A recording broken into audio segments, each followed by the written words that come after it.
Hello dear students. आज की इस वीडियो में मैं डिस्कस करने जा रहा हूँ कंसेप्ट ऑफ फिजिक्स में कुछ इंपॉर्टेंट प्रॉब्लम इलेक्ट्रिसिटी से। तो कुछ महत्वपूर्ण कंसेप्ट इसमें मैं डिस्कस करूँगा और ये सभी प्रॉब्लम ऐसी हैं जो सब आई हुई प्रॉब्लम्स हैं, चाहे वो पेपर गेट नेट के रहे हों, चाहे पीजीटी और टीजीटी के क्वेश्चंस हों, चाहे पीसीएस के क्वेश्चंस, आईएएस के क्वेश्चन, सभी कंपटीशन से क्वेश्चन लिए गए हैं। तो एक बहुत ही महत्वपूर्ण जो क्वेश्चंस लगातार मैं देखता हूँ जो पूछा ही जाता रहता है कंपटीशन की दुनिया में, वो रहता है हमारा फैराडे लॉ। तो मैं थोड़ा सा फैराडे लॉ के बारे में बताऊंगा इस वीडियो में, और फैराडे लॉ के साथ साथ इस पे कुछ बहुत ही महत्वपूर्ण इंपॉर्टेंट क्वेश्चंस जो जिस वैरायटी के आए हैं वो सब डिस्कस कर रहा हूँ। तो फैराडे लॉ में जो क्वेश्चंस जनरली पूछे जाते हैं वो पूछे जाते हैं कि जो इंड्यूस ईएमएफ होता है वो -d∅v/dt के इक्वल होता है। Means negative rate change of magnetic flux जो होता है वो इंड्यूस ईएमएफ के इक्वल होता है। इसकी दो फॉर्मों में ये क्वेश्चन जनरली पूछा जाता है, और एक तो यही है कि फाई भी हमें देता है और इंड्यूस ईएमएफ पूछ लेता है। तो क्या करें, -d∅v/dt करते हैं। जैसे मैं एक क्वेश्चन देख रहा हूँ, यहाँ पूछा गया है क्वेश्चन कि मैग्नेटिक फ्लक्स की जो वैल्यू दे रखी है फाई बी, वो दे रखा है यहाँ पे 5t³ -100t + 300 वेबर, ये वैल्यू दे रखी है मैग्नेटिक फ्लक्स की। और t बराबर 2 सेकंड पे क्या पूछा है इसमें, t बराबर 2 सेकंड में दे रखा है यहाँ पे का आपको निकालना है कि इंड्यूस ईएमएफ क्या होगा। तो क्या करें, केवल और केवल इस फॉर्मूले को हमें यूज करना है। इंड्यूस ईएमएफ जो होता है वो होता है -d/dt, और 5v की वैल्यू पुट कर दें 5t³ -100t + 300। तो यहाँ से जैसे हम इसे सॉल्व करेंगे तो यहाँ से देखें इसकी वैल्यू कितनी बनेगी, 15t² माइनस का ये आ जाएगा यहाँ से, और +100 इधर से मिलेगा हमें, क्योंकि माइनस माइनस प्लस हो जाएगा और t का डिफ्रेंसिएशन 1 हो जाएगा। अब क्या पूछा है, t बराबर 2 सेकंड पर पूछी है वैल्यू, तो क्या करते हैं इसमें t बराबर 2 लगा दें, तो 100 - 15 और 2 का स्क्वायर, तो ये हमारा 100 आ जाएगा यहाँ, और 60 यहाँ से आ जाएगा, ये हमारा 40 आंसर हमें इसमें ऑब्टेन हो जाएगा। और याद रखना कि इंड्यूस ईएमएफ जो होता है वो वोल्ट में मेजर होगा। तो लगातार क्वेश्चंस इस पैटर्न पर पूछे जाते हैं। इसी क्वेश्चंस में जो क्वेश्चन पूछा जाता है कई बार क्या करता है, जो कॉइल है उसका रेजिस्टेंस दे देता है। जैसे यहीं पे कह दिया कि रेजिस्टेंस कॉइल का है 10 ओम, और कहता है आप करंट निकालें। अगर ईएमएफ तक क्वेश्चन रुक जाता है तो यहीं तक सॉल्व कर दें, और अगर कहता है कि करंट भी निकाल लिए तो क्या करेगा, कई बार फ्लक्स दे देगा और टी भी दे देगा कि इतने टाइम पे हमें चाहिए, और फिर उसमें क्या पूछेगा, करंट पूछ लेगा। तो क्या कर दें, I बराबर E/R कर दें। इसी क्वेश्चन को अगर t बराबर 2 सेकंड पर पूछा है तो 40 वोल्ट अपॉन 10 ओम ले लें, तो ये करंट जो आ जाएगी 4 एम्पियर आ जाएगी। इस तरीका का कभी क्वेश्चन इस पर देखा जाता है। एक इसमें ये भी याद रखना कि लेंज लॉ पूछ लेते हैं कई बार। लेंज लॉ ये कहता है कि जो इंड्यूस ईएमएफ होता है वो जो मैग्नेटिक फ्लक्स का रेट ऑफ चेंज है उसका विरोध करता है, और उसमें दो तरीका से हम उसे कहते हैं कि जो हमारा इंड्यूस ईएमएफ है वो उसी का विरोध करता है जिसके कारण वो पैदा होता है। तो पैदा किससे हो रहा है, मैग्नेटिक फ्लक्स के चेंज से, और उसी का विरोध कर रहा है माइनस साइन लगा के। तो रेट क्या हो रहा है, जब हमारी मैग्नेट चलती है कॉइल के पास आती है तब भी क्या करती है, तब भी सर्किट जो होता है मैग्नेट जब पास लाते हैं तब भी सर्किट उसका विरोध करता है, और दूर जाती है तब भी विरोध करता है। और लेंज लॉ जो होता है वो law of conservation of energy base होता है। एक क्वेश्चन इस पर पूछा जाता है कि लेंज लॉ किसके ऊपर बेस होता है, लेंज लॉ होता है हमारा बेस होता है कंजर्वेशन ऑफ एनर्जी। तो दो चीजें इसमें हमारी इंपॉर्टेंट हैं। क्या क्या इंपॉर्टेंट है बच्चों, एक हमारा इंपॉर्टेंट है कि लेंज लॉ किसके ऊपर बेस है, तो कंजर्वेशन ऑफ एनर्जी पे। और यहाँ पे इंड्यूस ईएमएफ पूछता है तो ये लगाएं, लेंज लॉ का स्टेटमेंट इंपॉर्टेंट है, ई यहाँ से निकालें, करंट यहाँ से निकालें। इस पर काफी क्वेश्चंस में देख रहा था, तो बहुत ज्यादा क्वेश्चंस में यहाँ देख रहा था तो मैंने इसलिए डिस्कस कर दिया है। और एक चीज और भी बता दूं मैं जो बहुत ही महत्वपूर्ण है, यहाँ एक क्वेश्चन और भी आता है। ये हमारी 5v जो होता है, इसको मैग्नेटिक फ्लक्स को जो हम लिखते हैं 5v को लिखते हैं इंटीग्रल B.ds, ये वैल्यू होती है इसकी मैग्नेटिक फ्लक्स की डेफिनेशन। और इंड्यूस ईएमएफ की जो डेफिनेशन होती है वो होती है हमारी E.dl, लाइन इंटीग्रल। अगर हम इलेक्ट्रिक फील्ड का लेते हैं तो हमें इंड्यूस ईएमएफ मिलता है। अगर इन दोनों रिजल्टों को ये यहाँ पे सरफेस इंटीग्रल लेंगे या लाइन इंटीग्रल लेंगे, अगर इस रिजल्ट को यहाँ रख देते हैं तो ये वैल्यू हमें मिल जाती है E dot D L is equal to minus del V upon del T dot D S, और ये लाइन इंटीग्रल, यहाँ पे ये सरफेस इंटीग्रल, और E डॉट डी एल को लिख लेंगे हम curl E dot D S. Surface integral इसका हो जाएगा is equal to minus del V upon del T into D S. यहां से हमें मिल जाती है इसकी डिफरेंशियल फॉर्म, बहुत बार पूछी जाती है, कर्ल E बराबर minus del V upon del T. ये क्या कहलाता है? ये भी फैराडे लॉ है। ये कौन सी फॉर्म है इसकी फैराडे लॉ की? डिफरेंशियल फॉर्म पूछी जाती है, ये भी मैंने इसलिए तुम्हें ड्राइव भी करा दी है, बता भी दिया है थोड़ा सा। डिफरेंशियल फॉर्म, यहां से क्वेश्चंस क्या आता है? यहां से दो क्वेश्चंस इंपॉर्टेंट हैं, ध्यान दें क्या क्या क्वेश्चंस आता है। अगर नोट कर चुके हैं तो नोट भी करते हैं साथ के साथ। अगर हमें ई देता है और बी पूछता है तो क्या करें? जो भी ई देता है उसका कर्ल ले लें पहले। कर्ल हम कैसे लेते हैं? डिटरमिनेंट फॉर्म में ले लेते हैं इसे, I J K del over del X del over del Y, और यहां पे ले लेते हैं ई को ले लेते हैं ई एक्स ई वाई और E z is equal to minus del V upon del t. अब बच्चों पता है क्या है, यहाँ कई बार E x E y E z में से कोई वैल्यू दे देता है और बी पूछ लेता है, तो पहले तो इसको सॉल्व कर लेना, उसको कर लेना minus del V upon del T, और डी टी को इधर ला के और माइनस साइन से मल्टीप्लाई करके इंटीग्रेट करके बी निकाल लोगे। अगर ई देता है इसी को यूज करते हैं, और पता है कहता क्या है? कहता है कि बी जब टाइम के हिसाब से चेंज हो रहा है तो ई पैदा हो रहा है। अब भी नहीं समझे बात? मतलब जब मैग्नेटिक फील्ड टाइम के हिसाब से चेंज होता है तो इलेक्ट्रिक फील्ड पैदा होता है। और मैक्सवेल इसका उल्टा कह गए, वो क्या कहते हैं कि अगर वेरिएबल मैग्नेटिक फील्ड बी जब टाइम का फंक्शन है ई पैदा होगा, तो ई के चेंज से, ई जब टाइम के हिसाब से बदलेगा तो बी पैदा होगा। इसको कहते हैं यूनिफिकेशन। यूनिफिकेशन का मतलब वो इसका कन्वर्स, वो था मैक्सवेल का आइडिया, उस पर मैं डिस्कस नहीं कर रहा हूं। तो यहां मैं 4 क्वेश्चंस 5 क्वेश्चंस बता दूं जो मैं इस टॉपिक में बता रहा था। एक इस पे क्वेश्चंस इंपॉर्टेंट है काफी। उसके अलावा अगर ई हमें निकालना है, फाई भी हमें देता तो इंटू जी एम एफ इससे निकाल लें, फिर करंट निकाल लिए ई अपॉन आर कर दें, और साथ साथ अगर हमसे यहाँ पे ई देता है बी पूछता तो यहाँ से निकालें।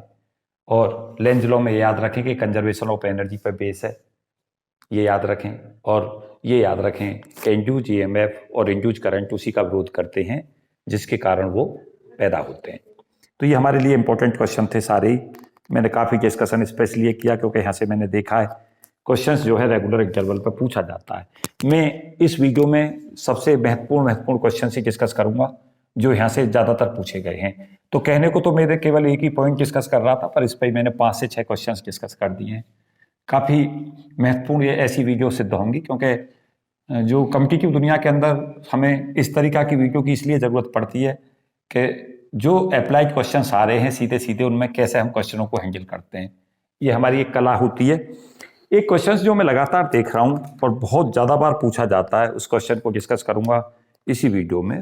बहुत ज़्यादा बार ऐसा क्वेश्चन मिलता है, क्या कहता है, 2 प्रॉब्लम अलग अलग लेकर चलूंगा। ये क्वेश्चन नंबर 2 है और इधर प्रॉब्लम नंबर 3 है। देखें क्या क्या इसमें क्वेश्चन है। कहता है कि एक कॉपर वायर है, इफ ए कॉपर वायर, बहुत बार क्वेश्चन इस पर पूछा जाता है। If a copper wire is stretched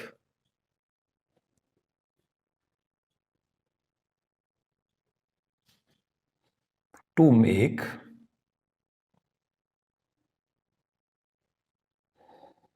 it 0.1% longer, calculate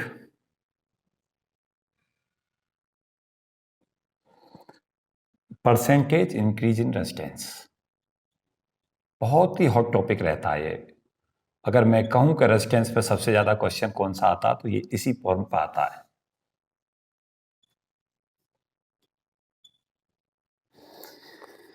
एक इसी पे क्वेश्चंस जो मैं दूसरा चाहूँगा करना, ये भी काफ़ी बार इस पे मैंने देखा है क्वेश्चन, उसे मैं डिस्कस कर रहा हूँ।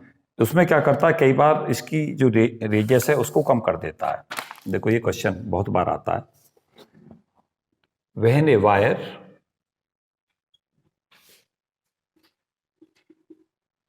इज स्ट्रेच्ड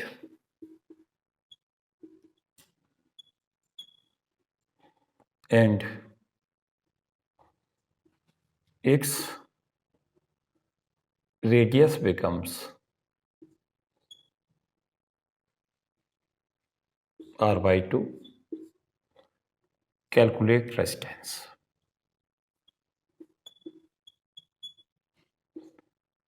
इस पे भरमार है क्वेश्चनों की इस पैटर्न पे, तो मैं डिस्कस कर रहा हूँ इसे थोरोली, और काफ़ी लॉन्ग डिस्कशन इन पे दूंगा कंसेप्चुअली, क्योंकि यहाँ से क्वेश्चंस देखे जाते हैं। ये तो बहुत ही बार आते हैं दोनों पैटर्न जो क्वेश्चंस के हैं। क्या हम इसमें देख रहे हैं कि इसमें तो रेडियस को r/2 किया गया है, तब पूछा है रेजिस्टेंस क्या होगा। और इस क्वेश्चन में क्या कहा गया है कि कॉपर वायर को स्ट्रेच कर दिया गया है और लेंथ को बढ़ाया है। तो यहाँ तो क्वेश्चन लेंथ का बढ़ाने पे, और यहाँ पे जो क्वेश्चन है वो रेडियस के घटाने पर है। तो दोनों क्वेश्चन देखें कैसे हम इसे लेंगे। रेजिस्टेंस जो होता है वो किन किन फैक्टरों पर निर्भर करता है। तो रेजिस्टेंस का जो फॉर्मूला होता है वो लेंथ पर निर्भर करता है, और रेजिस्टेंस 1 एरिया पर निर्भर करता है। अगर कोई वायर है, उसकी लेंथ L है और उसका एरिया A है जिसके साथ करंट फ्लो कर रही है, तो जो रेजिस्टेंस की वैल्यू होगी वो L/A पर निर्भर करती है। और अगर इन दोनों फैक्टरों को एक साथ हम ले लेते हैं तो R को लिखते हैं R = ρL/A। और अगर हम L को ले लेते हैं यहाँ पे 1 मीटर, एरिया को ले लेते हैं 1 मीटर स्क्वायर, तो R की वैल्यू आ जाती है रो। और रो की यूनिट अगर लोगे, यहां से देखें, R की यूनिट होगी ओम, एरिया की होगी मीटर स्क्वायर, और लेंथ की होगी मीटर। तो ये ओम मीटर हो गई किसकी, रो की यूनिट। और इसको क्या कहते हैं, कोई बताएगा? रो क्या कहलाती है? हाँ जी, स्पेसिफिक रेजिस्टेंस। यस, क्या की एग्जैक्ट स्टेटमेंट, स्पेसिफिक रेजिस्टेंस। क्या कहलाता है ये? Specific resistance. और ये स्पेसिफिक रेजिस्टेंस इसलिए कहते हैं इसे क्योंकि ये किसी पर्टिकुलर सबस्टेंस का कैरेक्टरिस्टिक होता है। स्पेसिफिक का मतलब है कि एक पर्टिकुलर सबस्टेंस की अगर फॉर्म है तो उसका स्पेसिफिक रेजिस्टेंस स्पेसिफाई होता है, चेंज नहीं होता। रेजिस्टेंस चेंज होता है किसके हिसाब से, ये तो फिक्स हो गया गिवन सबस्टेंस की नेचर के कारण, लेंथ पे और एरिया पे निर्भर करता है। तो पहले तो ये बातें याद रखो। उसके बाद क्या करना है,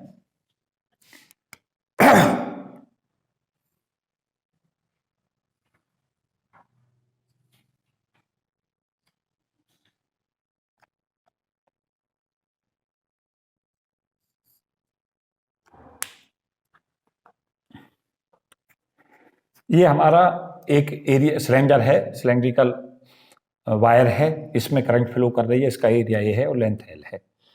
तो इसका मास हम कैसे लेंगे? मास रो जो होता है mass upon volume. Rho D लिख दो इसे, बल्कि MT और लगा दो, मास डेंसिटी। क्या डेफिनेशन है मास डेंसिटी की? मास डेंसिटी की डेफिनेशन होती है मास पर यूनिट वॉल्यूम। तो यहाँ पे इसके अंदर अगर मास M था और इसका अगर वॉल्यूम V था, तो यहाँ पे जो मास डेंसिटी होगी मास पर यूनिट वॉल्यूम होगी।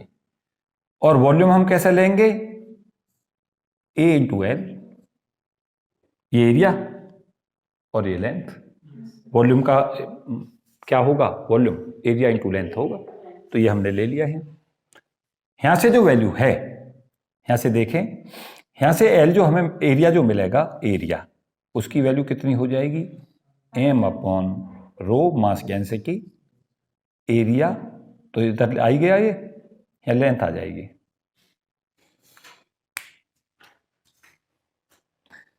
देखो कंसेप्ट हमें सीखना क्या है, पहले मैं कंसेप्ट बता दूं हम कर क्या रहे हैं। कर रहे हैं बच्चे, गलती करते क्या हैं और क्या हमें गलती नहीं करनी है। बच्चे ये सोचते हैं कि भाई लेंथ बढ़ा दी और ये 0.1% लॉन्गर कर दी तो रेजिस्टेंस लेंथ के प्रोपोर्शनल है और इसी प्रोपोर्शनल में रेजिस्टेंस बढ़ जाएगा। लेकिन ऐसा नहीं होगा, एरिया पे भी प्रभाव पड़ेगा। यहां से देखें, जब लेंथ हमारी बढ़ेगी एरिया घटेगा, और जब एरिया हमारा घटेगा तो यहां एरिया के घटने से भी रेजिस्टेंस बढ़ेगा और लेंथ के बढ़ने से भी बढ़ेगा। ये जैसे ही हम सोचेंगे तो फिर आंसर है, क्वेश्चन आसान है सॉल्व करना। एरिया को लेंथ को इंडिपेंडेंट ना लिया जाए, बल्कि ये सोचा जाए कि जब हमारा एरिया बढ़ता है तो लेंथ घटती है और एरिया कम होता है तो लेंथ बढ़ती है। ऐसा नहीं होगा क्या? क्योंकि वॉल्यूम फिक्स रहना है। कम समझे बात। ये सवाल यहां पे क्या आया कि जब हम इस एरिया की वैल्यू को यहां पुट करेंगे तो आर की वैल्यू यहां से सिंपल हमें जो मिलेगी वो मिलेगी रो एल, और एरिया की वैल्यू रख दो यहां से, कितनी है? M upon rho mass density L. ये आ गया R proportional to L square, और आर एल स्क्वायर आ गया तो डेल आर अपॉन आर कितना आ जाएगा? ये पावर मल्टीप्लाई में आ जाती है, 2 डेल एल अपॉन एल, और del R upon R into 100 percentage में निकाल ले को इजकल टू आ जाएगा 2 del L upon L into 100%। इस फॉर्मूले को कभी मत भूलना, इंपॉर्टेंट है काफी। ये चाहे निकाल के भी मत आना, इस चीज को याद रखना कि जब भी लेंथ को जितने परसेंट इंक्रीज करके अगर रेजिस्टेंस में पूछता है लेंथ के बढ़ाने से तो दूना करना है, ये आ रहा दूना। तो कितना आ गया आंसर इसका? 0.2%। क्या होगा? इंक्रीज हो जाएगा। अगर लेंथ हमारी कितने परसेंट इंक्रीज हुई? 0.1% लॉन्गर है तो रेजिस्टेंस 0.2% बढ़ जाएगा, और अगर इसको डिक्रीज कर देता तो उतने परसेंट डिक्रीज हो जाता। इस कंसेप्ट को सीख लो, कर लोगे। अब तुम्हारा ये क्वेश्चन नंबर 3 इसका जस्ट रिवर्स है, इसमें एरिया की बात है, क्योंकि रेडियस क्या की गई है? r/2। तो इसी फॉर्मूले को, कौन सा वाला फॉर्मूला जो हमने ये यूज किया है, इसमें थर्ड में उल्टा कर दो इसे। r की वैल्यू हो गई रो एल अपॉन ए। अब के एरिया डिपेंडेंसी देखो, क्योंकि एरिया से ही तो आएगा पाई आर स्क्वायर, रेडियस में तभी तो मिलेगा हमें। तो क्या हुआ, अगर यहां से एल देखेंगे इस रिजल्ट में, एल निकाल लो। अब के इसी क्वेश्चन में एल की वैल्यू कितनी हो गई? एम अपॉन ए, और रो मीन्स मास डेंसिटी, ए वैल्यू पुट कर दो। अब के कहाँ? इसमें एल की जगह, तो आर हमारा कितना बन गया? आर इजकल टू रो, और एल की वैल्यू रख दी हमने एम अपॉन ए रो मास डेंसिटी इंटू एरिया। देखो ये रो और रो एमडी में अंतर कर लेना, ये मास डेंसिटी है, ये रो क्या है? स्पेसिफिक रेजिस्टेंस है।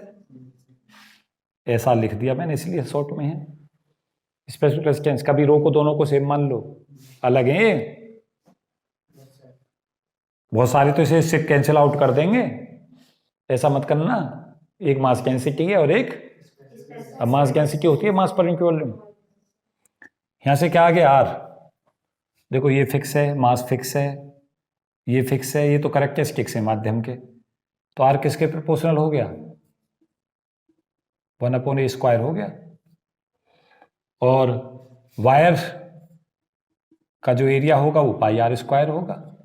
तो आर प्रोपोर्शनल किसके हो गया? 1/r की पावर।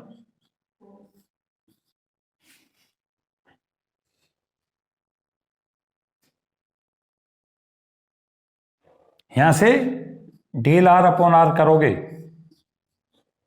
इंटू 100% करोगे तो ये माइनस में जाएगी power, -4 del R upon R into 100। Minus क्या कहेगा कि रेजिस्टेंस, अगर हमारा आर कम होगा, रेडियस कम होगी तो रेडियस बढ़ेगी, वो स्पेसिफिक रेजिस्टेंस जो है, स्पेसिफिक रेजिस्टेंस तो फिक्स ही रहेगा, आर जो है वो चेंज हो जाएगा रेजिस्टेंस। r/2 करते हैं, क्या आ जाएगा ये? बताओ क्यों जी? जब यहाँ रेजिस्टेंस को देखो यहाँ से जब लेकर चलोगे तो R1/R2 की वैल्यू R2/R1 की पावर 4 हो जाएगी। और R परसेंटेज की बात ना कर रहा, परसेंटेज के लिए तो ये लगाओगे फॉर्मूला, इसमें तो ये लगाना सीधा R1/R2 बराबर R2/R1 की पावर 4। R2 हो गया हमारा R/2 और R1 कितना है R, इसकी पावर 4 सॉल्व करो, कितना आ गया 1/16। तो R2 की वैल्यू कितनी हो गई, तो रेजिस्टेंस जो है पहले के मुकाबले 16 टाइम्स राइज हो जाएगा। ये दो क्वेश्चंस बहुत ही इंपॉर्टेंट क्वेश्चन है, लगातार पूछे जाते हैं। सारे क्वेश्चन इसमें कौन से डिस्कस कर रहा हूं, ऐसे क्वेश्चन जो बहुत बार ज्यादा पूछे जाते हैं उन्हीं को ले रहा हूं। तो इलेक्ट्रिसिटी के इसमें जितने भी क्वेश्चन डिस्कस कर रहा हूं सारे हॉट टॉपिक से ले रहा हूं, जितने भी सबसे ज्यादा बार पूछे जाने वाले क्वेश्चन हैं जो आते ही रहते हैं फ्रीक्वेंटली, मोस्ट फ्रीक्वेंटली जो क्वेश्चंस हैं वो सब हॉट टॉपिक्स में कवर होते हैं।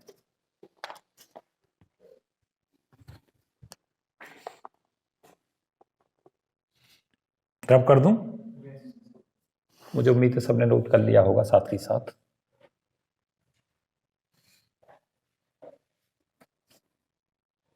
एक चीज सदा याद रखें कि जो रेजिस्टेंस हमारा निकलता है वो ओम्स लॉ से निकलता है, और रेजिस्टेंस जो है दो तरीका का होता है, एक होता है हमारा डायनेमिक रेजिस्टेंस और एक होता है स्टैटिक रेजिस्टेंस।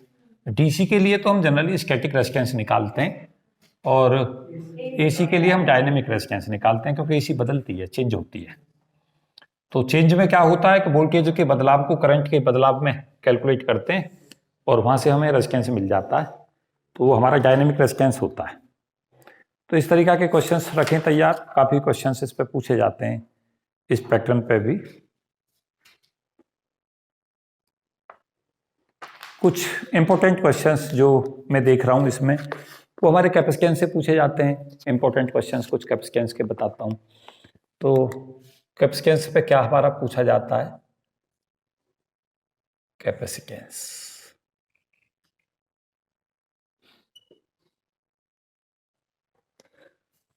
कैपेसिटेंस में बेसिकली हम क्या करते हैं, दो नॉन मेटेलिक कंडक्टिंग प्लेट होती हैं, ये नॉन मेटेलिक, और इसको चार्ज हम दे देते हैं प्लस, इसकी इनर साइड को, ये अनचार्ज होती हैं, नॉन मेटेलिक होती हैं। इंडक्शन से इस पे क्या होता है, माइनस चार्ज आ जाता है।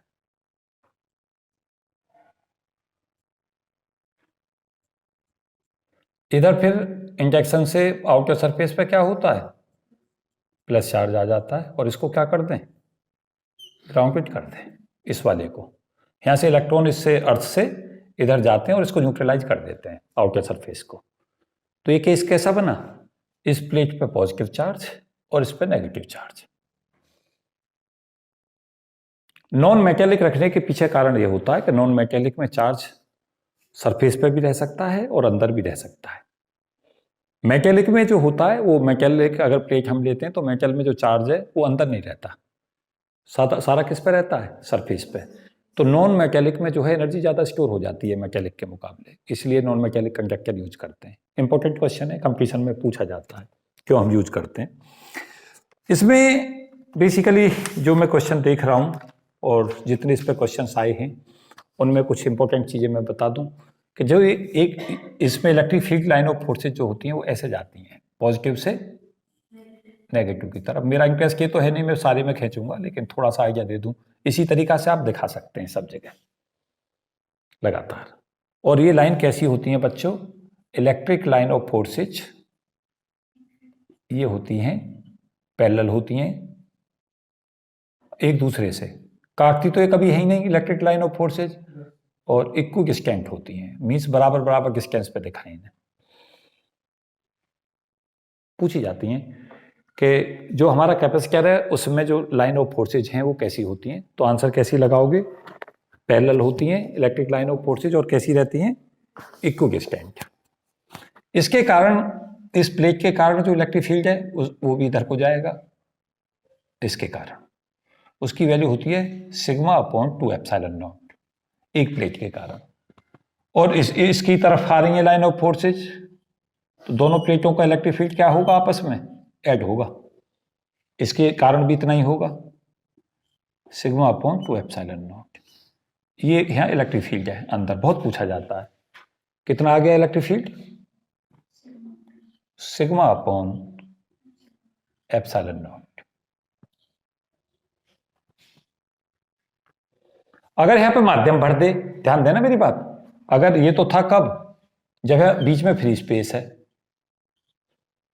और अगर माध्यम भर दे तब क्या लगाओगे आंसर, E बराबर सिग्मा अपॉन एप्सिलॉन। तब माध्यम की क्या आ जाएगी, जो माध्यम भरा तुमने उसकी परमिटिविटी, और सिग्मा कितना होगा, सिग्मा नोट के डाइलेक्ट्रिक कांस्टेंट है। ये जब डाइलेक्ट्रिक भर दें इसमें,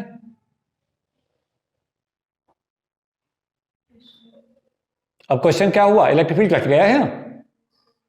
अगर फ्री स्पेस में हम इसको ई नोट कह दें और इसे माध्यम में लिख दें, तो ई की वैल्यू ई नोट अपॉन के हो गई। ई नोट कब था इलेक्ट्रिक फील्ड, जब फ्री स्पेस था। ई कब है, जब माध्यम भर दिया, डाइलेक्ट्रिक भर दिया है। पहुंचे। उसके बाद क्या है कि यहां पे पोटेंशियल पूछता है, इलेक्ट्रिक फील्ड पूछता है, तो ये आंसर मार्क करें। अब कहता है पोटेंशियल निकालें, इनके बीच में प्लेटों के बीच का सेपरेशन डी ले लो, तो V की वैल्यू कितनी हो जाएगी, E इंटू डी। ई इलेक्ट्रिक फील्ड और डी इनके बीच का सेपरेशन, तो V कैसे निकल जाएगा यहां से, और सिग्मा क्या है, Q upon A, epsilon not हो गया ये, कब, फ्री स्पेस में। सिग्मा होता है चार्ज पर यूनिट एरिया, अगर प्लेट का एरिया ए है, उस पर चार्ज क्यू स्टोर है, तो सिग्मा की वैल्यू क्यू अपॉन ए होगी।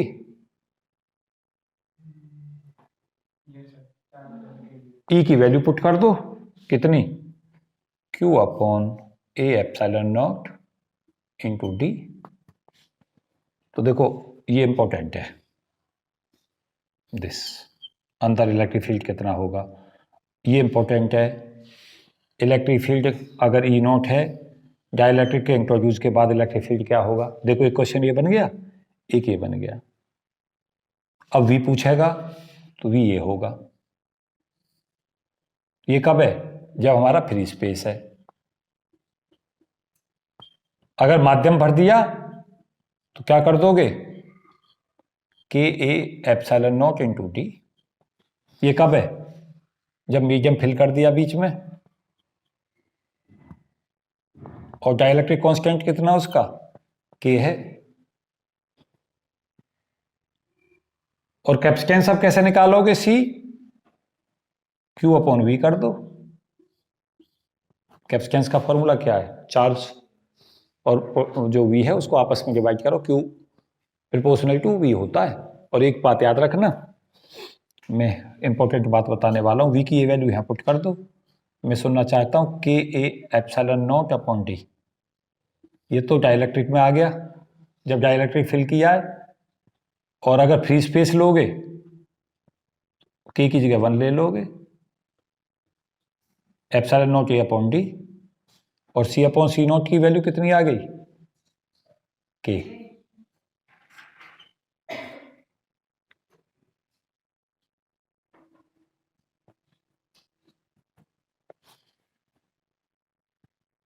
देखो क्वेश्चंस ये पूछा जाता है, क्यू दे दिया, टी दे दिया। एक क्वेश्चन जो मुझे यहाँ बहुत ही महत्वपूर्ण डिस्कस करना था, उसे सुन लें थोड़ा सा आराम से। बच्चे पता क्या सोचते हैं, ऐसा पूछता है वाइवा में क्वेश्चन, मैंने कई बार पूछा है बच्चों से जब वाइवा ले रहा होता हूँ, कहता हूँ भाई कैपेसिटेंस का फॉर्मूला लिख दो, तो बच्चा लिख देता है Q बराबर सी वी से C बराबर Q अपॉन वी। चार्ज और पोटेंशियल डिफरेंस की जो रेशो है वो कैपेसिटेंस होता है, लिख दिया।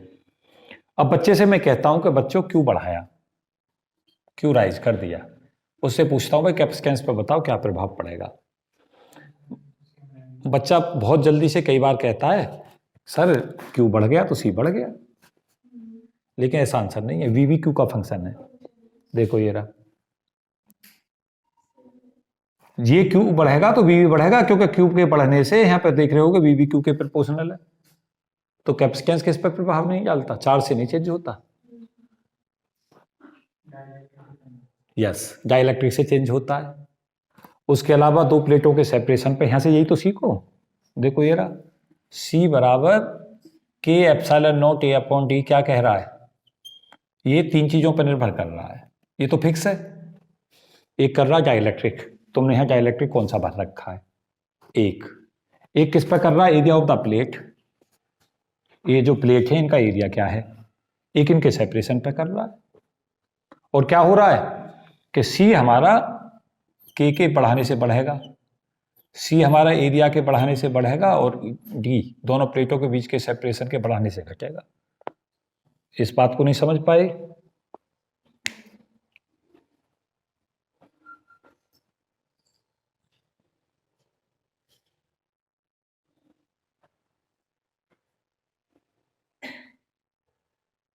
अब इन दोनों प्लेटों के बीच में कई बार फोर्स पूछ लेता है, तो फोर्स को निकालने के लिए फोर्स जो होता है वो होता Q इंटू ई, F बराबर क्यू ई, पढ़ा नहीं पढ़ा? और इस Q को चलो स्मॉल में ले लेता हूं, F बराबर क्यू ई। ध्यान दो, इस पे चार्ज हमारा अगर Q है, अब जब इलेक्ट्रिक फील्ड ले रहे हो ना, तो इलेक्ट्रिक फील्ड इसको मत ले लेना, टोटल को, इसका चार्ज Q लो, और अब इसके कारण इलेक्ट्रिक फील्ड निकालो है, वो कितना हो जाएगा, सिग्मा अपॉन 2 एप्सिलॉन नॉट। एक के कारण तो इतना है, क्योंकि दोनों के कारण दोनों एक चार्ज पर असर थोड़ी पड़ेगा, खुद का खुद पर असर नहीं पड़ता, इस वाली प्लेट का असर इस पर पड़ेगा, इसकी का इस पर पड़ेगा। ऐसा नहीं है कि इस पे खुद असर देख रहे हो और इसका भी देख रहे हो, इसका भी, दोनों का नहीं देख सकते, एक का ही असर पड़ता है, खुद का खुद पर असर नहीं पड़ता इलेक्ट्रिक फील्ड में, दूसरी का इलेक्ट्रिक फील्ड। तो यहां से फोर्स तो आ गया Q, और E की वैल्यू क्या लगा दोगे, यहां से ले लो सिग्मा अपॉन 2 एप्सिलॉन नॉट से Q upon 2a epsilon not, और माइनस इसलिए लगा दो क्योंकि एक पॉजिटिव चार्ज है और एक नेगेटिव चार्ज है, तो फोर्स अट्रैक्टिव होगा। तो फोर्स की वैल्यू कितनी हो गई, minus Q square upon 2a epsilon not, ये फोर्स आ गया।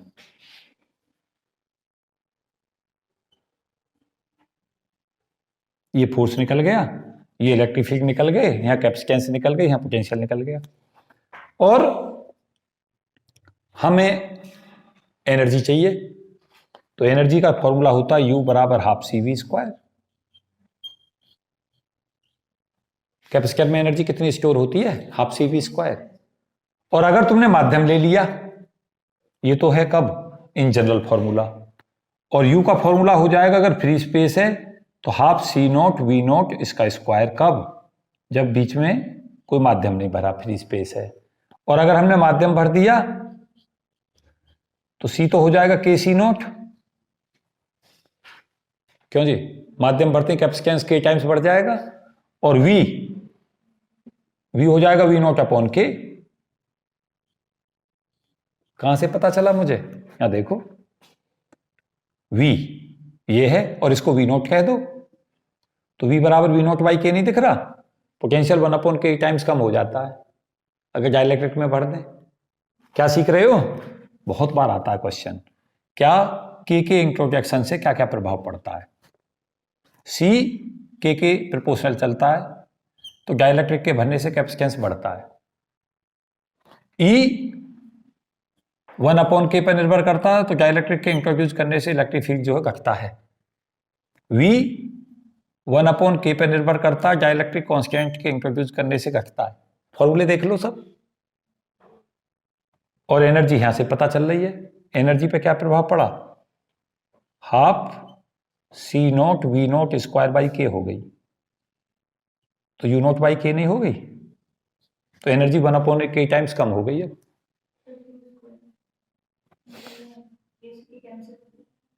क्या कुछ गलती लिख दी मैंने, सही लिखा है, तो U जो है वो 1 अपॉन K टाइम्स हो जाएगा, और चार्ज पे प्रभाव नहीं पड़ता, Q रिमेन सेम। हिंदुस्तान का सबसे इंपॉर्टेंट कैपेसिटेंस के एक्सप्रेशन है। इससे ज्यादा क्वेश्चन मैंने नहीं देखे कैपेसिटेंस पे। फोर्स पे क्या प्रभाव पड़ेगा डाइलेक्ट्रिक इंट्रोड्यूस करने पे? थोड़ा सा दिमाग लगा लो। क्यू पे तो प्रभाव पड़ा नहीं, क्यू सेम रहता है। इलेक्ट्रिक फील्ड घटा तो फोर्स भी घट जाएगा। तो एफ की वैल्यू जो होगी वो हो जाएगी एफ नॉट अपॉन के। अगर माध्यम फ्री स्पेस था, फोर्स एफ नॉट था, और माध्यम डाइलेक्ट्रिक इंट्रोड्यूस हो गया तो फोर्स एफ नॉट बाई के हो गया। तो फोर्स की वैल्यू कितनी हो जाती है? पहले से घट जाती है। और सीखना तो बस एक ही बात सीखना, कैपेसिटेंस बढ़ता है और चार्ज हमारा सेम रहता है। उसके अलावा सब चीजें 1/k टाइम्स क्या होती जा रही हैं? घटती जा रही हैं। बात समझ में आई नहीं आई? या मैंने सबको इंक्लूड कर दिए? सारे क्वेश्चन सारे इंपॉर्टेंट हैं और फॉर्मूले भी निकलवा दिए तुम्हें। कितने सारे? इलेक्ट्रिक फील्ड का फॉर्मूला कितना होगा इलेक्ट्रिक फील्ड, उसके अलावा पोटेंशियल कितना होगा, कैपेसिटेंस कितना होगा, किन किन फैक्टरों पर निर्भर करेगा, सब कवर कर दिया। टाइम बता देना मुझे कितनी देर हो गई है। बस सही चल रहा फिर तो मैं रब कर दूं इसे। कुछ पूछना चाहो तो जल्दी से बताओ।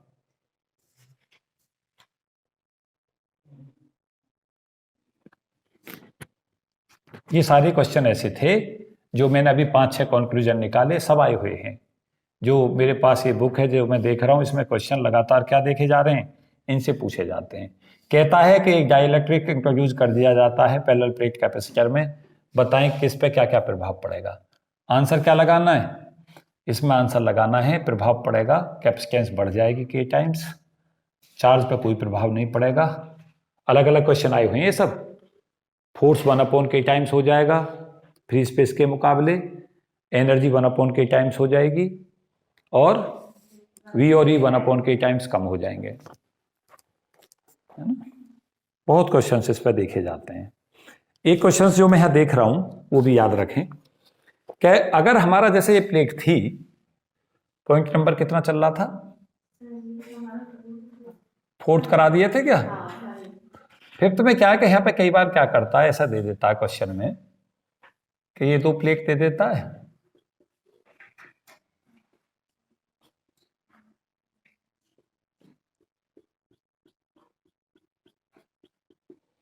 यहाँ डाइलेक्ट्रिक इंट्रोड्यूस करा देता है और क्या करता है इसमें पूरे में भर देता है ऐसे ऐसे।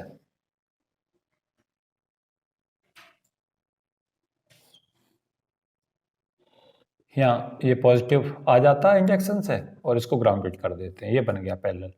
अब क्या कहता है इसकी थिकनेस, कहते था कि इसकी थिकनेस जो है वो टी है। किसकी? जो डाइलेक्ट्रिक इसमें इंट्रोड्यूस किया है, और डाइलेक्ट्रिक कांस्टेंट इसका के है। तो यहाँ क्या देखोगे इसमें क्वेश्चंस में कि यहाँ ये तो फ्री स्पेस ही रहेगा, यहाँ तो V जो होगा वो E not into D minus T हो जाएगा। E नॉट क्या, यहाँ तो फ्री स्पेस है, कौन सी, ये पूरी डिस्टेंस कितनी है, ये d है, तो ये तो t हो गया, तो d माइनस टी नहीं रहेगा ये वाली और ये थिकनेस, तो E not D minus T हो गया यहाँ, और यहाँ E इंटू टी हो गया, यहाँ पोटेंशियल E इंटू टी, और यहाँ पे इन दोनों का सम E not into D minus T. नहीं समझ पाए? इसकी थिकनेस T है और यहाँ इलेक्ट्रिक फील्ड E है, तो पोटेंशियल डिफरेंस कितना डेवलप हुआ? E इंटू टी हुआ।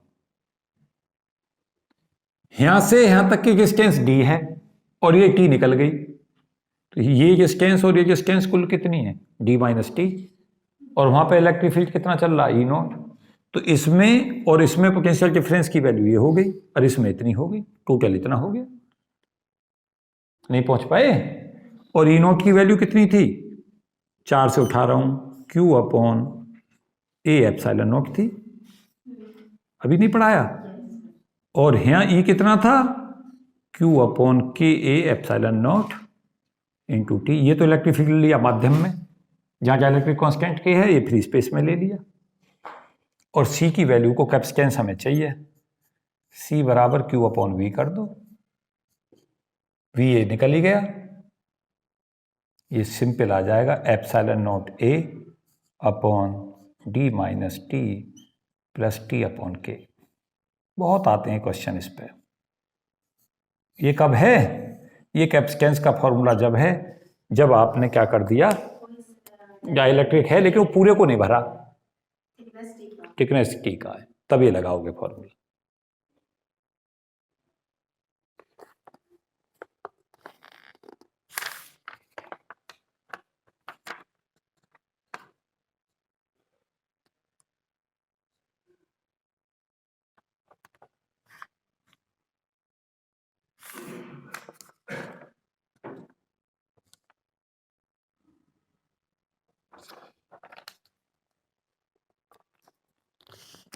हाँ जी, कर लोगे?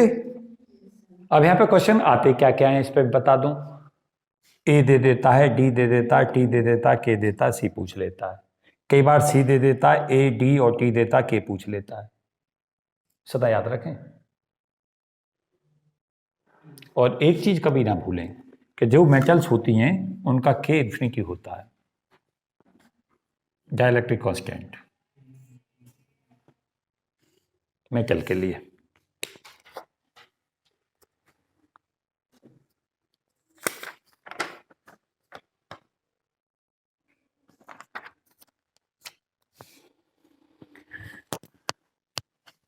ये कैपेसिटेंस पर कुछ मैं इंपॉर्टेंट चीज़ें डिस्कस कर रहा था, जो मैं देख रहा हूँ काफ़ी इंपॉर्टेंट क्वेश्चंस, वो सब मैं इसमें कवर कर रहा हूँ, जो ज़्यादा हॉट रहते हैं, जो लगातार पूछे जाते रहते हैं और सभी कंपटीशंस में पूछे जाते हैं। चाहे कंसेप्ट ऑफ फिजिक्स की जो श्रृंखला, इसमें मैं एक काम जरूर कोशिश करता हूँ कि सब ऐसे ही क्वेश्चन कराने का यहाँ प्रयास रहता है मेरा, जो सबसे ज़्यादा बार पूछे जाते हैं। एक क्वेश्चन जो मैं यहाँ देख रहा हूँ, मैं पहले क्वेश्चन लिख भी रहा हूँ। क्या कहता है कि 12 इक्वल वायर्स हैं, 12 equal wires, each of resistance R, जिनका रेजिस्टेंस कितना है सबका, small R, are joint to form a cube, are joint to form a cube. Calculate करा रहा है, calculate resistance between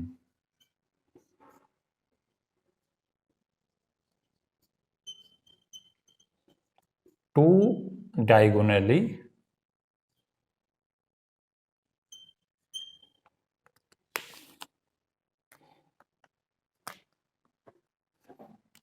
opposite corners of the cube।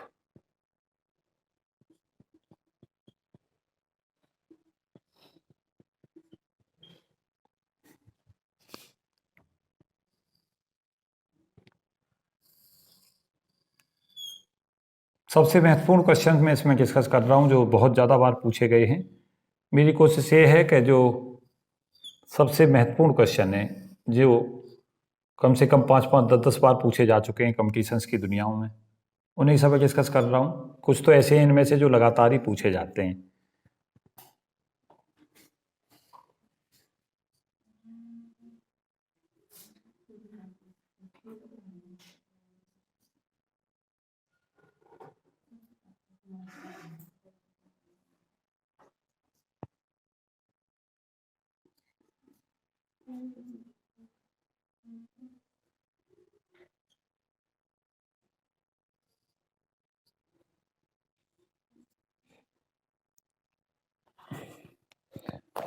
ये diagram बना लें और फिर इस डायग्राम को हम समझते हैं, कैसे क्वेश्चन सॉल्व करते हैं इसे भी देखते हैं।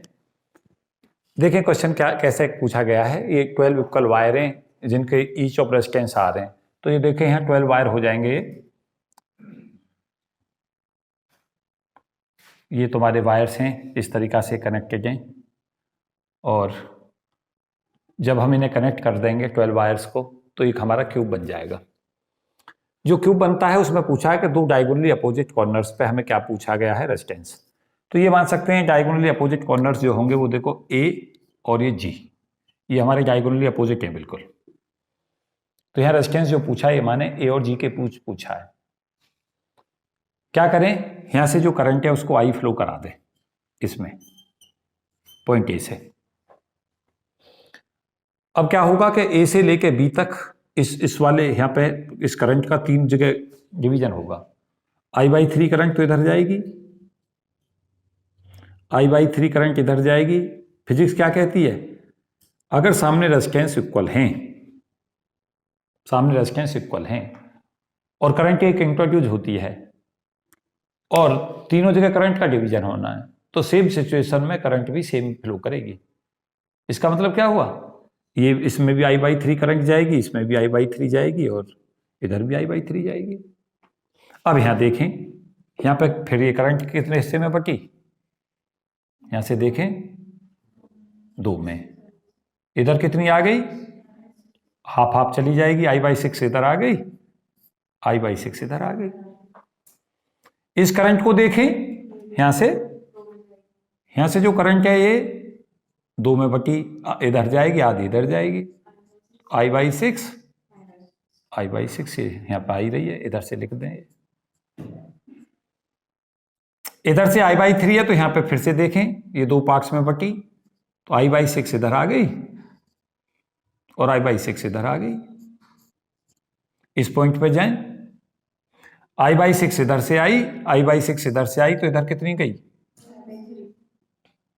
दोनों ऐड हो जाएंगे। इधर से करंट इधर को आ रही है और इधर से भी होकर करंट इधर को आ रही है, तो दोनों ऐड हो गई।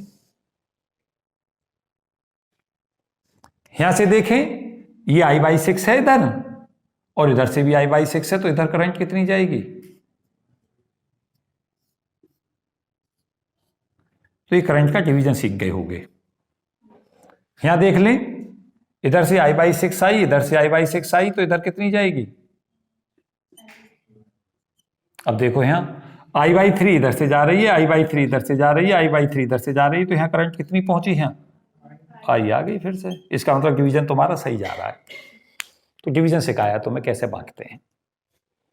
अब आपको इन दोनों के बीच में इफेक्टिव रेजिस्टेंस निकालना है। तो इफेक्टिव रेजिस्टेंस के लिए क्या करोगे, V वोल्टेज जो होगा A और G के बीच में, उसे I/R इफेक्टिव लिख दोगे। कौन सा लॉ लगा दिया, ओम का नियम, V बराबर IR। अब यहां पे वोल्टेज ड्रॉप देख लो कि यहां वोल्टेज कितना ड्रॉप किया, तो वोल्टेज जो ड्रॉप किया A से लेकर B तक, वो ड्रॉप किया I/3 इंटू R। वोल्टेज कैसे निकालते हैं, करंट इंटू रेजिस्टेंस। और VBC कैसे लोगे, यहां से यहां तक कितना ड्रॉप किया, RN का सबका रेजिस्टेंस, यहां पे कितना किया I/6R, और VC से G तक कितना किया I/3R। तीनों जगह वोल्टेज ड्रॉप निकाल लिया। यहां से यहां तक I/3 स्मॉल r, यहां से यहां तक वोल्टेज ड्रॉप कितना I/6 इंटू स्मॉल r, और यहां से यहां तक कितना I/3 इंटू स्मॉल r। इन तीनों को ऐड कर दो। नेट वोल्टेज ड्रॉप कैसे निकालोगे, VAG बराबर VAB plus VBC plus VCG। कितना आ गया, IR कॉमन निकाल दो, 1/3 प्लस 1/6 प्लस 1/3 इजिकल टू, यहां से इसके इक्वल कर देना I into R effective. I से I कैंसिल कर दो, कितना आ गया 5R/6 आ रहा होगा, ये 6 कॉमन निकाल देना। 2 6 जैसे यहाँ LCM लोगे तो 2 + 2 + 1 बन जाएगा 5R/6। और इसे पूरे जीवन भर याद रख लेना, ये क्वेश्चन ऐसा चाहता है। बहुत अच्छे बच्चे उन्हें कहते हैं जो करके भी ना देखें। क्या हो उन्हें, यही पता हो इसका आंसर क्या है। पता है कैसा आता है ये क्वेश्चन, कई बार कह देता है 12 इक्वल रेजिस्टेंस हैं और उन रेजिस्टेंस की वैल्यू कह दी कि स्मॉल r जो है वो 5 ओम के हैं सारे, या 6 ओम के कहता है जनरली, और कहता है डायगोनली अपोजिट कॉर्नर्स पे इफेक्टिव रेजिस्टेंस कितना होगा।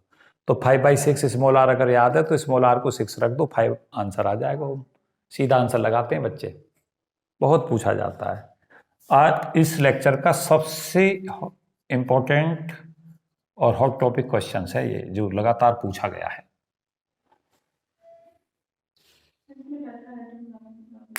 हाँ जी, टेट्राहेड्रल का भी है कोई, वो मैंने नहीं देखा अभी कौन सा है। अच्छा अच्छा, चलो उसे किसी दूसरे लेक्चर में ले लेना। इसमें कुछ ज़्यादा ही हॉट वाले करो। इसमें पता कैसे क्वेश्चन कराए मैंने, जिन्हें मैंने कम्युनिकेशंस की दुनिया में बहुत ही बार देखा है।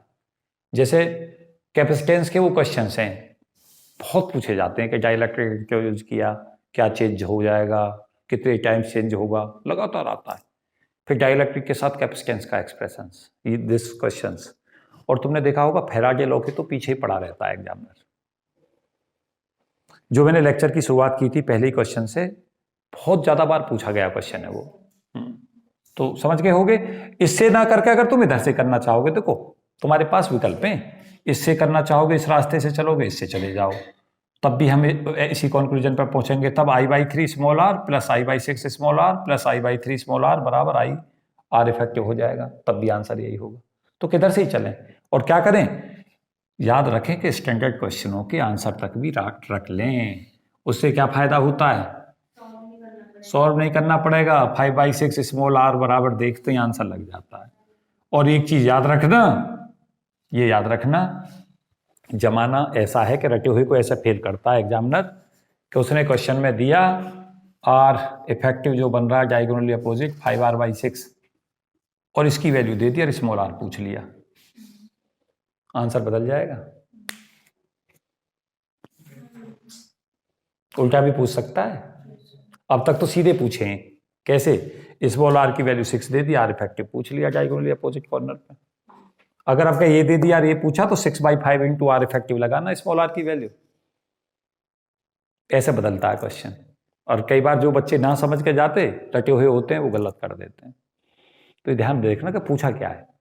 हम जनरली सवाल पता कहाँ गलत करते हैं, वहां करते हैं जहां पे हम ओवर कॉन्फिडेंट हो जाते हैं, पढ़ के ही नहीं देखते और फिर बहस में और लग जाते हैं क्या कि बिल्कुल सही किया मैंने, गलत तो मैं कर ही नहीं सकता।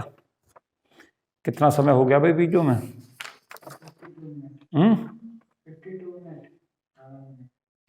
देखो हाफ CV² पे मैं इसमें क्वेश्चन देख रहा हूँ, U बराबर हाफ CV²।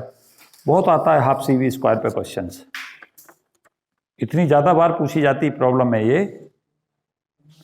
C देता है, V देता है, एनर्जी स्टोर पूछता है कैपेसिटर में, हाफ CV² सीधा लगाना है।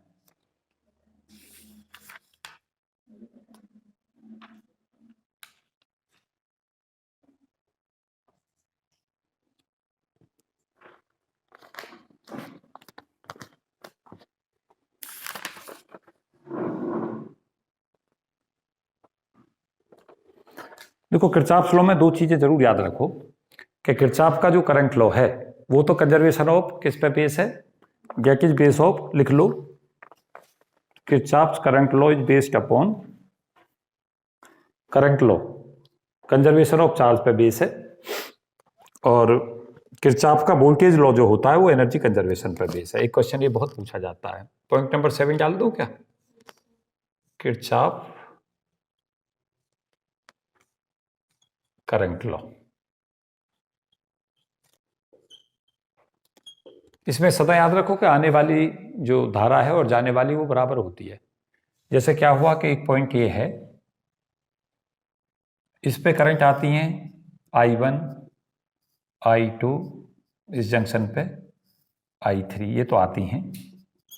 और यहाँ से जो जा रही है करंट वो I4 और ये I5, अगर ये यहाँ से निकल के जा रही है, यहाँ पे मिलती हैं आके और ये दो वायर ऐसे कनेक्ट कर दिए गए।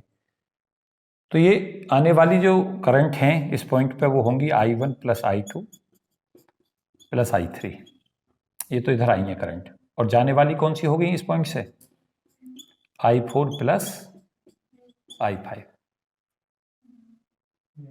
और ये इसे हम समीशन I बराबर 0 करते हैं, इसे लिख लेंगे -I4 माइनस I5 बराबर 0। और जो जंक्शन की तरफ को आ रही हैं उन्हें प्लस ले लेते हैं, जो उससे जा रही हैं उन्हें माइनस ले लेते हैं।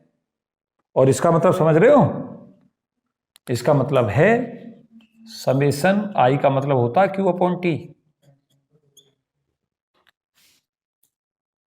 और ये हमारा टी इधर चला जाएगा तो समेशन क्यू जीरो हो गया। चार्ज ना तो क्रिएट हुआ, जितना चार्ज पर यूनिट टाइम इधर से आया था उतना ही इधर चला गया पर यूनिट टाइम में। टी को 1 सेकेंड कर लो एक तरीका से। पर सेकेंड जो चार्ज यहाँ आता है इस जंक्शन पे, वो पर सेकेंड इधर को जाने वाले चार्ज के बराबर है। कब? याद रखें जब चार्ज एक्यूमुलेट नहीं होता। तो ये तो करंट कंजर्वेशन लॉ को बता रहा है, और ये किसको? चार्ज कंजर्वेशन को बता रहा है।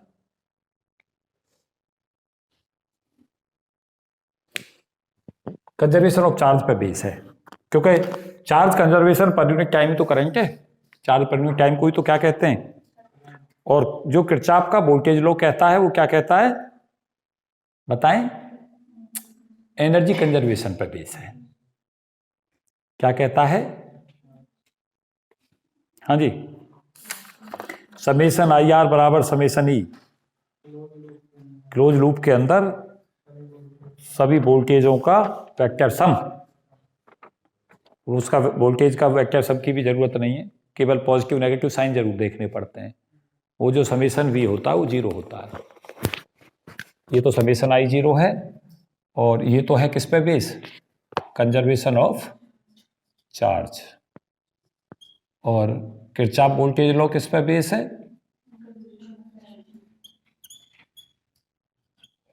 Conservation of energy E. ये क्या कहता है कि समेशन वी जीरो होता है। अगर वोल्टेज के पॉजिटिव नेगेटिव साइन सब जगह लिए जाएं तो उनका समेशन जीरो आता है सदा। ये क्या कहलाता है?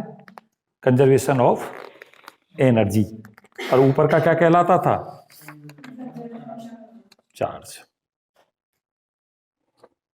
मैं 2-3 और इंपॉर्टेंट चीजें इसमें डिस्कस कर रहा हूं, और फिर इसके बाद इस लेक्चर को रोकता हूं। एक तो ये याद रखें, कुछ इंपॉर्टेंट पॉइंट्स में डिपेंडेंसी के क्वेश्चंस बहुत देखता हूं मैं। डिपेंडेंसी,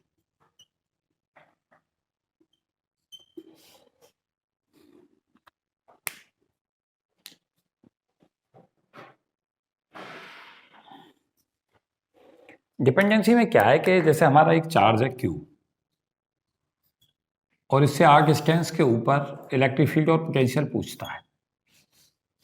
तो इसमें याद रखें कि पोटेंशियल V की डिपेंडेंसी होती है 1/r, और E की डिपेंडेंसी होती है 1/r²। अगर चार्ज सिंगल है, मोनोपोल। एक इसके कारण जब इस पॉइंट के ऊपर इलेक्ट्रिक फील्ड लोगे तो यहाँ फॉर्मूला इसका आएगा E बराबर 1/4πε0 Q/r²। और V का फॉर्मूला क्या आएगा? Q/4πε0r। देख रहे हो डिपेंडेंसी? 1/r, और फिर हमारे ये तो रहा मोनोपोल की डिपेंडेंसी। मोनोपोल के बाद क्या आएगा? डाइपोल। डाइपोल हमारा ऐसा बनता है, एक चार्ज रहता है -q, एक चार्ज रहता है +q। इनके बीच का सेपरेशन अगर 2a है, इसके सेंटर से पॉइंट P यहाँ पे लिया जा रहा है, ए एंगल थीटा है, तो पोटेंशियल का यहाँ फॉर्मूला होता है V बराबर 1/4πε0 P cos θ/r²। P कहलाता है डाइपोल मोमेंट, किसके इक्वल होता है? Q × 2a के। 2a इन दोनों के बीच का सेपरेशन है, r ये डिस्टेंस है। तो V किस पे देख रहे हो डिपेंडेंसी? 1/r²। और इलेक्ट्रिक फील्ड का यहाँ फॉर्मूला होता है 1/4πε0 P/r³ √1 + 3 cos² θ। ये इलेक्ट्रिक फील्ड का फॉर्मूला है। पोटेंशियल का है 1/4πε0 P cos θ/r²। डिपेंडेंसी में क्या देख रहे हो? V डिपेंड कर रहा है 1/r² पे, E डिपेंड कर रहा है 1/r³। ये किसके लिए आ गया? डाइपोल। फिर चलता है बच्चों हमारा क्वाड्रापोल।